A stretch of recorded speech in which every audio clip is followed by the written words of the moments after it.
Hello everyone, मैं अभिराज स्नेही IAS के online learning programme में आपका स्वागत करता हूं। जैसा कि आप सबको पता है, हमने सभी कॉम्पिटिटिव एग्जाम के लिए मॉडर्न हिस्ट्री की फुल कोर्स की क्लास शुरू की है। आज हमारा तीसरा क्लास है। पहले क्लास में हमने पुर्तगालियों के भारत आगमन के बारे में डिटेल से पढ़ा। दूसरे क्लास में हमने डचों के आगमन के बारे में और अंग्रेज़ों के बारे में डिटेल से पढ़ा। जिन्होंने भी वो दोनों को वीडियो को नहीं देखा है, मैं डिस्क्रिप्शन में लिंक दे दूँगा, आप उन वीडियो को जाकर देखिए, तभी आपको आज का क्लास समझ में आएगा। आज का जो हमारा क्लास है, आज हम पढ़ने वाले हैं फ्रांसीसियों का भारत आगमन को विस्तार से पढ़ेंगे। उससे पहले दो और कंपनी है जिसके बारे में हम शॉर्ट में जान लेते हैं। वो उतना इंपॉर्टेंट नहीं है, लेकिन आपको पता है कि हमारे लिए एग्जाम में एक मार्क्स भी कितना महत्वपूर्ण है। फ्रांसीसियों के आगमन से पहले ही डेनिश कंपनी आई, जो डेनमार्क की कंपनी थी।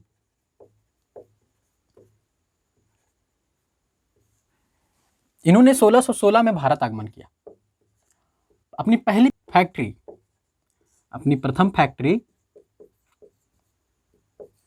तंजौर, तमिलनाडु में स्थापित की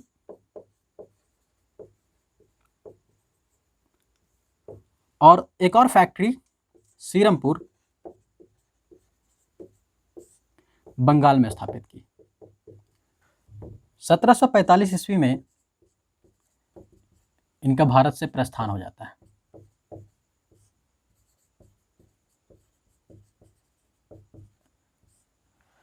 एक और कंपनी आती है स्वीडन की, जिसका आगमन 1731 में होता है। कभी कभी मैच करने के लिए ये क्वेश्चंस दे दिए जाते हैं कि कौन सी कंपनी कब आई थी, इसलिए मैं आपको छोटी छोटी कंपनियों के बारे में भी बता दे रहा हूं। तो अब हम फ्रांसीसी कंपनी के बारे में विस्तार से पढ़ते हैं। जब फ्रांसीसियों का भारत आगमन हुआ, उस समय फ्रांस के जो शासक थे वो लुई 14वें थे। कौन थे? लुई 14वें। उनका मंत्री था कोलबर्ट। उनके मंत्री कोलबर्ट के द्वारा भारत से हो रहे यूरोपीय के मुनाफे के बारे में जब लुई 14वें को बताया जाता है, तो लुई 14वें इस मुनाफे को देखकर काफी प्रभावित होते हैं और 1664 ईस्वी में ही फ्रांसीसी कंपनी का भारत आगमन होता है।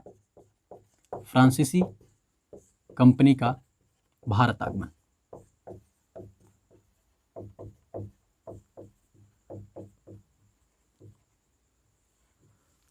और इंडस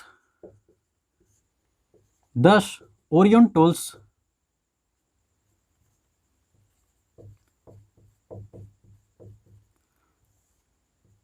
नाम से कंपनी की स्थापना की जाती है। क्या नाम था? Indus 10 orientals. 1668 ईस्वी में फ्रैंको के द्वारा सूरत में प्रथम फैक्ट्री स्थापित की जाती है। लेकिन जैसा कि हमने पिछले वीडियो में पढ़ा है कि सूरत में अंग्रेजों का प्रभाव था, जिसके कारण उनका वहां पे दाल नहीं गल पाया। तो 1669 ईस्वी में उन्होंने मसूलीपट्टनम में अपनी फैक्ट्री स्थापित की। मसूलीपट्टनम में फैक्ट्री स्थापित की। लेकिन हमने कल पढ़ा था कि मसूलीपट्टनम में भी डचों का, जिस कारण से वे उदास होकर वालीकोंडपुरम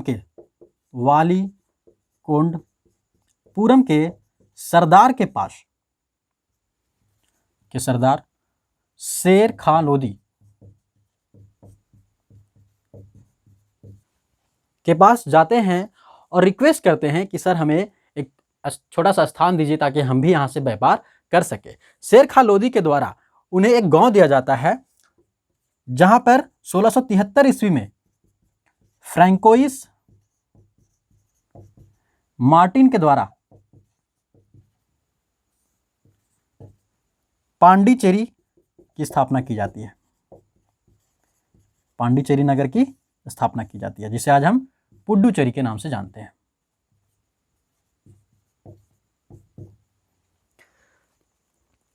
लेकिन यहां पर भी वो शांति से व्यापार नहीं कर पा रहे थे। यहां पर भी 1693 ईस्वी में डचों के साथ इनकी मुठभेड़ होती है और डच पांडिचेरी को अपने अधिकार में कर लेते हैं। लेकिन आगे चलकर 1697 ईस्वी में दोनों के बीच, डच और फ्रांसीसी के बीच एक समझौता होता है जिसे रिजविक समझौता के नाम से जाना जाता है, जिसके तहत फ्रांसीसियों को पांडिचेरी वापस लौटा दिया जाता है। तो 1697 ईस्वी में फ्रांसीसियों को पांडिचेरी वापस लौटा दिया जाता है। 1697 में रिजविक समझौते के तहत फ्रांसीसियों को पुनः पांडिचेरी प्राप्त हो गया, जहां पे 1954 ईस्वी तक, भारत आज़ादी के पश्चात तक फ्रांसीसियों का अधिकार था। इसी प्रकार आगे चलकर 1690 ईस्वी में मुगल के सूबेदार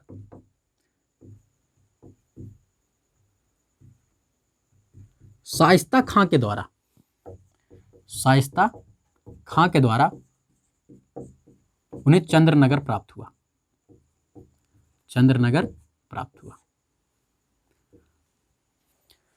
इस तरह फ्रांसीसी कंपनी शक्तिशाली होती जा रही थी और 1740 तक आते आते इनका लालच इतना बढ़ गया कि अब ये सिर्फ व्यापारिक कंपनी बनकर नहीं रहना चाहते थे, अब ये भारत में अपनी राजनीतिक सत्ता को भी प्राप्त करना चाहते थे। क्योंकि इस समय भारत की जो राजनीतिक स्थिति थी, 1707 ईस्वी में औरंगजेब की मृत्यु हो गई थी, जो अंतिम शक्तिशाली मुगल शासक था। इसके बाद जो मुगल शासक हुए वो इतने शक्तिशाली नहीं थे कि पूरे भारत पे अपना वर्चस्व रख सके, जिसके फलस्वरूप भारत के छोटे छोटे शासक खुद को स्वतंत्र शासक घोषित कर रहे थे। और इसी का फायदा उठाकर 1742 ईस्वी में फ्रांसीसियों के द्वारा डुप्ले को गवर्नर बनाकर भारत भेजा जाता है, जिसका उद्देश्य होता है भारत में राजनीतिक सत्ता की प्राप्ति करना। और इधर अंग्रेज भी खुद को शक्तिशाली बना रहे थे। अब ये भी सिर्फ व्यापारिक कंपनी बनकर नहीं रहना चाहते थे, ये भी चाहते थे कि इनका भी भारत में एक अपना साम्राज्य हो। तो इसी परिस्थिति के बीच अंग्रेज और फ्रांसीसियों में संघर्ष होता है और दोनों के बीच 3 युद्ध होते हैं, जिसे कर्नाटक युद्ध के नाम से जाना जाता है, जिसके बारे में हम विस्तार से पढ़ेंगे। लेकिन उससे पूर्व हम अभी तक जो हमने पढ़ा उसे समराइज कर लेते हैं। फ्रांसीसी कंपनियों का आगमन 1664 ईस्वी में हुआ, जिसने इंडस दस ओरिएंटलिस्ट के नाम से अपनी कंपनी को स्थापित की। फ्रैंको के द्वारा 1668 ईस्वी में सूरत में फैक्ट्री स्थापित की गई और 1669 ईस्वी में मसूलीपट्टनम में स्थापित की गई। आगे चलकर 1673 ईस्वी में फ्रैंकोइस मार्टिन के द्वारा पांडिचेरी नगर की स्थापना की गई, जहां से उन्होंने व्यापार करना शुरू किया। इसी प्रकार 1690 ईस्वी में मुगल शासक के सूबेदार शाइस्ता खां के द्वारा उन्हें चंद्रनगर प्राप्त हुआ और फ्रांसीसी शक्तिशाली होते जा रही थी और उधर अंग्रेज शक्तिशाली हो रहे थे। इसी परिस्थिति में कर्नाटक युद्ध हुआ। तो अब हम प्रथम कर्नाटक युद्ध के बारे में विस्तार से जानते हैं। हुआ कुछ ऐसा कि 1740 ईस्वी में यूरोप में एक देश है ऑस्ट्रिया, वहां के शासक की मृत्यु हो जाती है और ऑस्ट्रिया के शासक का कोई पुत्र नहीं होता, केवल एक पुत्री होती है। तो वहां पर उत्तराधिकार का युद्ध छिड़ जाता है।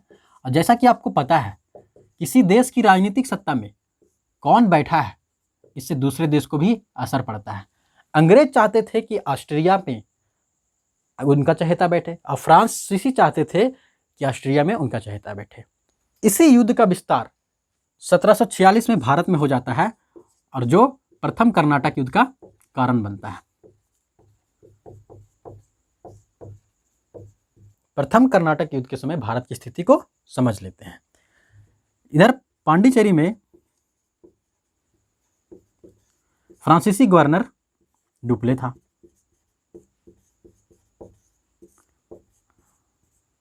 और इधर मद्रास में अंग्रेजी गवर्नर मॉर्स था। मॉर्स की सहायता के लिए ब्रिटेन से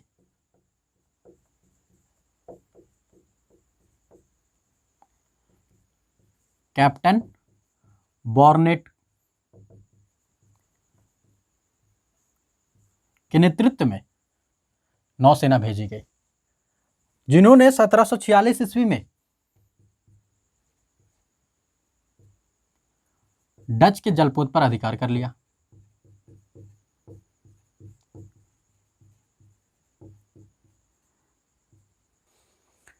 इधर डुप्ले ने मॉरिशस के गवर्नर ला बोर्डेनो को बुला लिया और उसकी सहायता से इन्होंने मद्रास पे अपना अधिकार कर लिया 1746 ईस्वी में।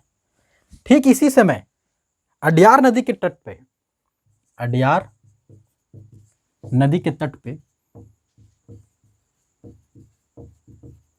सेंट टोमे का युद्ध हुआ। सेंट टोमे का युद्ध हुआ, जिसमें एक तरफ कर्नाटक का नवाब अनवरुद्दीन था और दूसरी तरफ फ्रांसीसी सेना का नेतृत्व कैप्टन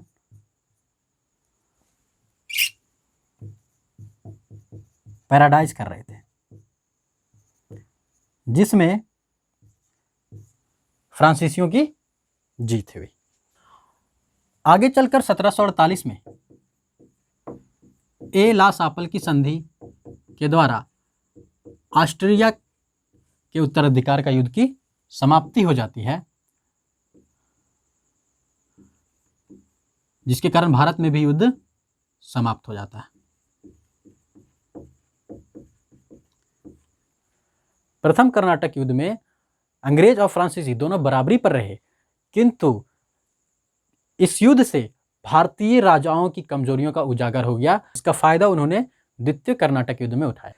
1748 ईस्वी में एला सप्पल की संधि के द्वारा जैसे ही प्रथम कर्नाटक युद्ध की समाप्ति होती है, ठीक अगले ही वर्ष 1749 ईस्वी में द्वितीय कर्नाटक युद्ध शुरू हो जाता है। अगर हम द्वितीय कर्नाटक युद्ध की पृष्ठभूमि के समझे तो हुआ कुछ ऐसा कि हैदराबाद के जो नवाब थे, उनका नाम था निजाम मुल्क आसफ शाह। इनकी मृत्यु 1748 ईस्वी में हो जाती है। तो इनका पुत्र सलावत जंग और एक पुत्र नासिर जंग। सलावत जंग का पुत्र था मुजफ्फर जंग।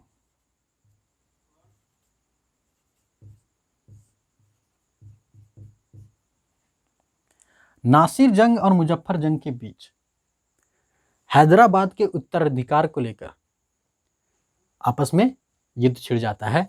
यही कारण था द्वितीय कर्नाटक युद्ध का। एक और कारण था कि कर्नाटक में उस समय दोस्त अली का शासक था। दोस्त अली का पुत्र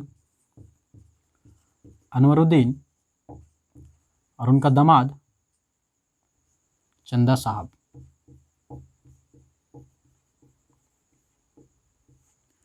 इन दोनों के बीच उत्तराधिकार का युद्ध हो रहा था।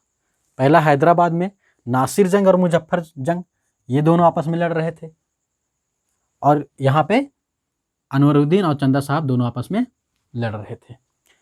इसका फायदा उठाकर डुप्ले ने मुजफ्फर जंग का साथ दिया।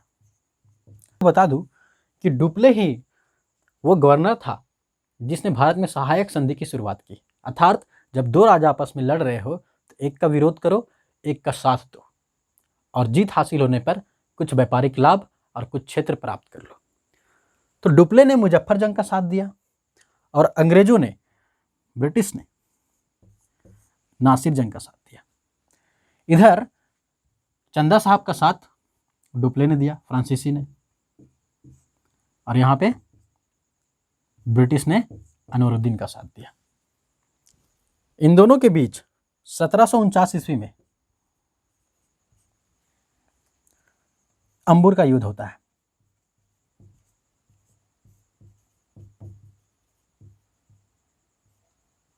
जिसमें डुप्ले और मुजफ्फर जंग और चंदा साहब मिलकर अनवरुद्दीन को परास्त करते हैं और फिर उसे मार दिया जाता है। और 1750 में एक संघर्ष में नासिर जंग की भी मृत्यु हो जाती है।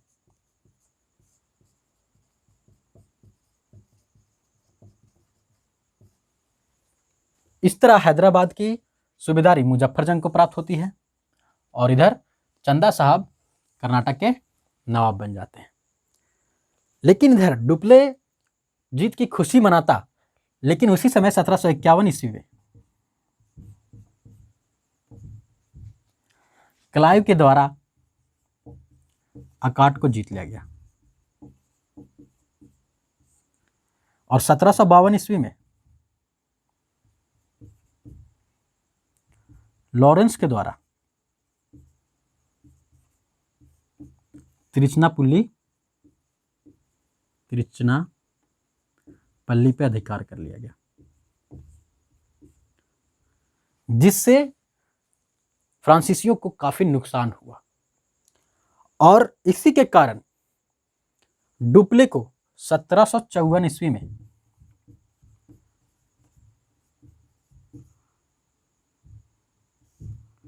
वापस फ्रांस बुला लिया गया। डुप्ले की वापसी कारण यह था कि फ्रांसीसी की कंपनी जो थी वो पूर्णतः सरकारी कंपनी थी और ये इधर व्यापार पे ध्यान नहीं दे रहे थे, तो काफ़ी ज़्यादा खर्च हो रहा था। और फ्रांस का उस समय शासक था लुई 15वें, जो आज दूरदर्शी था।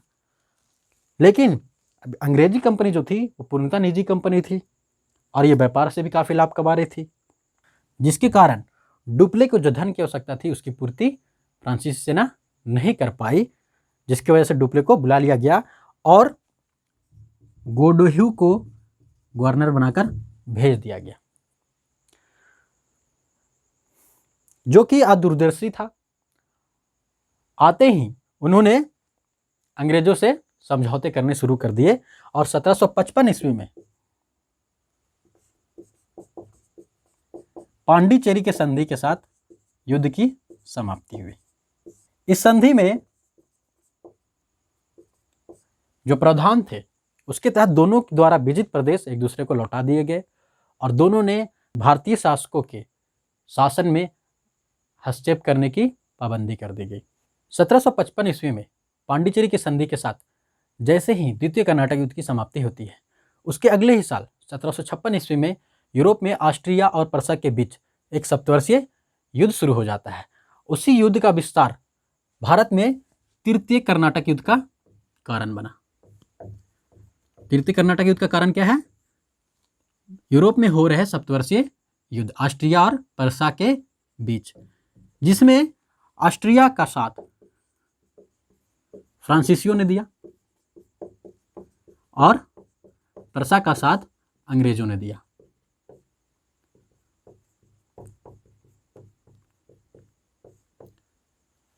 सत्रह 1756 ईस्वी में युद्ध शुरू हुआ। 1758 में फ्रांसीसियों की तरफ से काउंट डी लाली को भारत भेजा गया।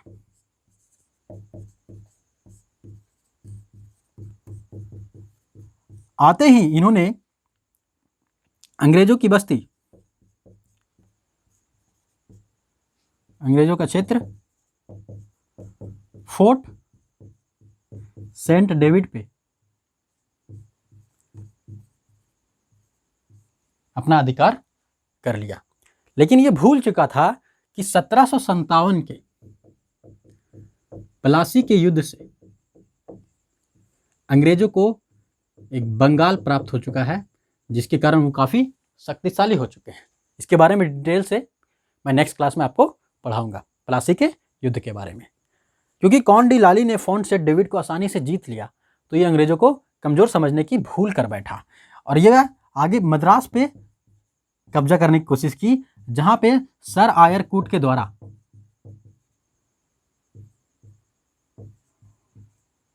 इसका विरोध किया गया और ये असफल रहा, मद्रास पे असफल रहा। 1760 में आगे चलकर फ्रांस और अंग्रेजों के बीच वांडीवास का युद्ध होता है, जिसमें सर आयरकुट के नेतृत्व में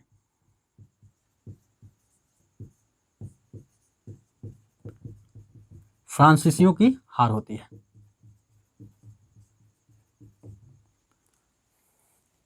फ्रांसीसी की हार, अंग्रेजों की जीत होती है। यह एक निर्णायक युद्ध था जिसमें फ्रांसीसी की शक्ति समाप्त हो चुकी थी, क्योंकि 1757 के प्लासी के युद्ध के साथ ही इन्होंने चंद्रनगर पर भी अधिकार कर लिया था, मोहे पे भी अधिकार कर लिया था अंग्रेजों ने। मतलब कि फ्रांसीसियों का जो भी क्षेत्र था वो अंग्रेजों के अधिकार में आ चुका था। तो 1763 की संधि के साथ द्वितीय कर्नाटक युद्ध समाप्त होता है। कर्नाटक युद्ध की समाप्ति। इस संधि के तहत फ्रांसीसियों को जो भी बस्तियां थी वो वापस लौटा दी गई, लेकिन इन्हें सेना रखने की अनुमति नहीं दी गई। अब ये केवल व्यापारिक कंपनी बनकर रह गए। इसी संधि के साथ ये डिसाइड हो गया कि भारत पे अब अंग्रेजों का अधिकार होने वाला है। अभी तक हमने जो पढ़ा उसको समराइज कर लेते हैं। प्रथम कर्नाटक युद्ध 1746 में शुरू हुआ, 1748 में एला-सापल की संधि के साथ समाप्त हो गया। कारण क्या था? ऑस्ट्रिया में उत्तराधिकार का युद्ध का भारत में विस्तार। ऑस्ट्रिया में उत्तराधिकार का युद्ध 1740 में ही शुरू हो चुका था, लेकिन कर्नाटक युद्ध कब शुरू हुआ? 1746 ईस्वी में। द्वितीय कर्नाटक युद्ध 1749 ईस्वी में शुरू हुआ। 1754 ईस्वी में पेरिस 1755 ईस्वी में पेरिस की संधि के साथ समाप्त हो गया। इसके पीछे कारण क्या था? हैदराबाद और कर्नाटक के उत्तराधिकार को लेकर दोनों में विवाद हो रहा था, जो पांडिचेरी की संधि के साथ समाप्त हुआ। तृतीय कर्नाटक युद्ध का कारण क्या था? यूरोप में हो रहे ऑस्ट्रिया और प्रसा के बीच सप्तवर्षीय युद्ध। वहां पे 1756 में शुरू हुआ था, लेकिन भारत में तृतीय कर्नाटक युद्ध 1758 में शुरू हुआ था, जो 1763 में पेरिस की संधि के साथ समाप्त हो गया। आपको ध्यान रखना है, 1746 में एक युद्ध हुआ था, सेंट टोमे का युद्ध, जो इंपॉर्टेंट है, और 1749 में अंबुर का युद्ध इंपॉर्टेंट है, और 1760 ईस्वी में वांडीवास का युद्ध हुआ था, जो भी इंपॉर्टेंट है, जिसमें फ्रांसीसियों की पूर्णतः हार हो गई। आज के लिए इतना ही रहने देते हैं। आई थिंक आपको समझ में आ रहा होगा।